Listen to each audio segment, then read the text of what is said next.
ఓం శ్రీమాత్రే నమః. తీర్థక్షేత్ర యాత్ర తెలుసుకోండి, తెలియజేయండి. దేహంతో చేసేది బాహ్య పూజ, వాక్కుతో చేసేది స్తోత్రం జపం, మనస్సుతో చేసేది ధ్యానం. ఈ మూడు పవిత్రం కావాలి. కనుక త్రికరణ శుద్ధి కోసం మన పూజా విధానాల్లో స్మరణ, కీర్తన, పూజ అనే 3 విధాలు పెట్టారు. సనాతన ధర్మంలో ప్రథమ భాగం తీర్థయాత్ర, క్షేత్రయాత్ర. అవి చేస్తే కానీ మోక్షం రాదు అని ఎక్కడా లేదు. మన ఆంతరంగికమైన ప్రవర్తన అంటే మన మనసులో చెడు ఆలోచనలు లేకపోవడం, సాత్విక జీవన విధానం, తాత్విక చింతన వల్లనే ముక్తి లభిస్తుంది. చేదు దోసకాయను ఎన్ని తీర్థాలలో ముంచినా చేదు పోనట్లే మన మనసులో కామ క్రోధ విషయాలలో మలినమై ఉన్నప్పుడు ఎన్ని తీర్థక్షేత్ర యాత్రలు చేసినా, ఎన్ని జపతపాలు చేసినా, ఎన్ని పూజలు భజనలు చేసినా ఫలితం ఏమిటి?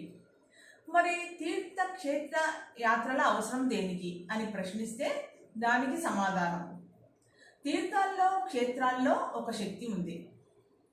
అక్కడ ఎందరో మహాత్ములు తపస్సు చేస్తారు కాబట్టి భగవత్ శక్తి అక్కడ వ్యక్తమవుతుంది.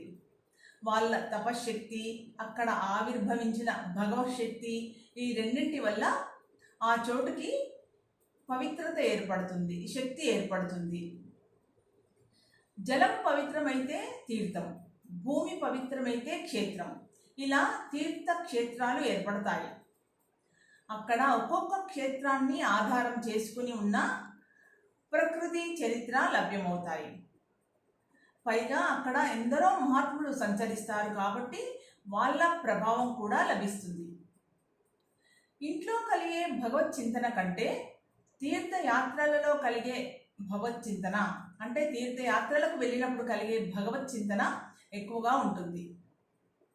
అలాంటి తీర్థక్షేత్ర యాత్రలను వీలైనంతగా చేయడం వలన వ్యక్తికి మరింత పరిణతి ఏర్పడుతుంది. అక్కడ ఉన్న శక్తి యొక్క అనుగ్రహం కూడా తప్పకుండా లభిస్తుంది. అంతే తప్ప అక్కడికి వెళ్తే కానీ మోక్షం కలగదు అని లేదు. ఓం సర్వం శ్రీ పరమేశ్వరార్పణమస్తు.